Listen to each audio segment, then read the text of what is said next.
Hello po sa inyong lahat mga ka-crypto. Ako po si Pinoy Crypto Trader at sa video na ito ay atin pong pag-uusapan ang tungkol sa analyst yan or kilalang analyst na nagbigay ng kanyang prediction or forecast dito kay Bitcoin sa taong 2025. Pero bago po tayo magpatuloy ay nais ko po munang bigyang linaw ang aking disclaimer kung saan ang nilalaman po ng video na ito ay hindi po ito isang financial advice.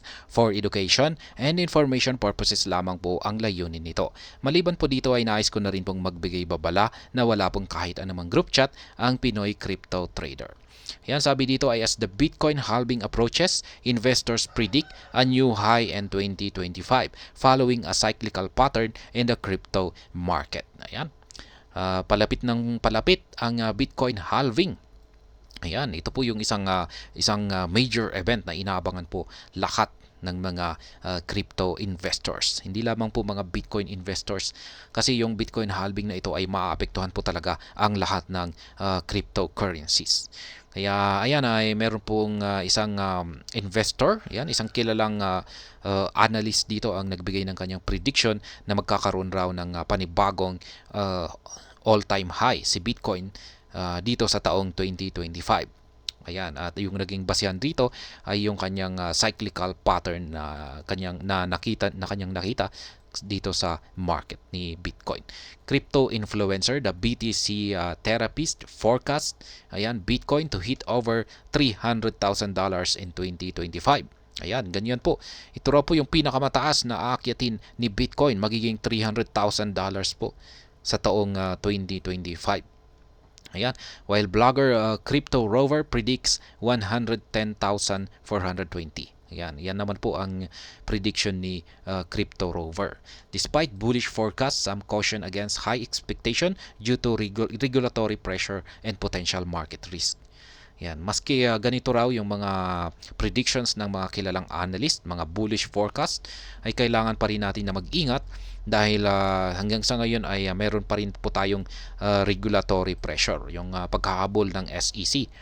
Yan, sa mga cryptocurrencies at syempre may mga potential market risk na rin na hindi natin inaasahan na pwedeng maganap. Ayan. As the Bitcoin halving event approaches, investors are becoming increasingly bullish about price action. But what are their Bitcoin forecasts for 2025? Ayan. Habang palapit na raw po ng palapit ang Bitcoin halving ay yung mga investors ay yung kanilang nagiging pananaw dito sa market price ni Bitcoin ay nagiging bullish. Kaya ayan, magkakaiba na lamang sila ng mga price prediction.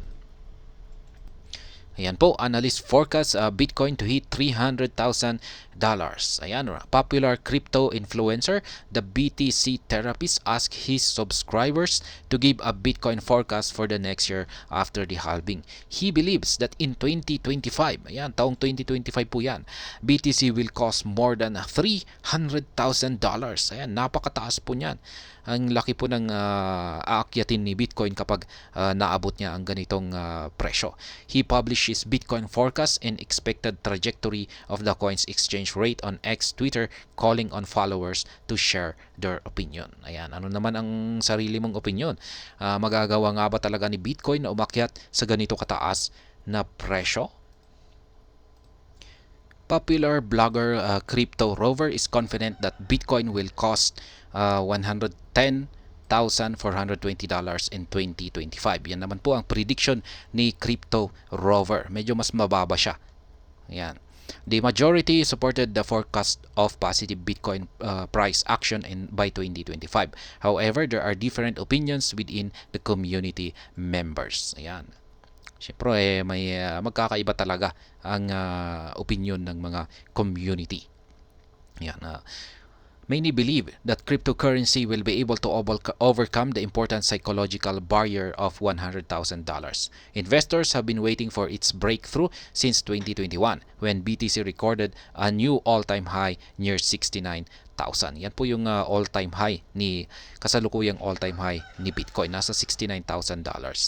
Ngayon ay maraming nagsasabi na ayan ay malalagpasan po ni Bitcoin ang presyo na ito, $100,000. Ayan, maraming ang nagsasabi nitong nakalipas na taong 2021 na mababasag ni Bitcoin ang $100,000 na presyo. Pero hindi po ito nagkatotoo. Umabot lamang ito sa $69,000. Pero ngayon sa sunod na Bitcoin halving ay maraming nagsasabi na mababasag na ang $100,000 na barrier na ito. Ayan. Nais ko lamang pong sabihin na ang isa lamang po itong prediction. Ayan, pwede po itong magkatotoo at pwedeng hindi na rin ito magkatotoo. At ayan, hanggang dito na lamang po tayo sa video na ito. Sana po ay inyong nagustuhan ang aking paliwanag dito. Kung inyo po itong nagustuhan ay pakiclick lamang po ang like button nito.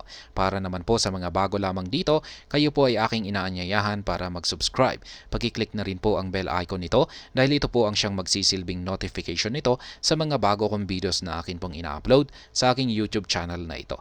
Marami pong salamat sa panonood, ingat po tayo lagi at God bless po sa ating lahat.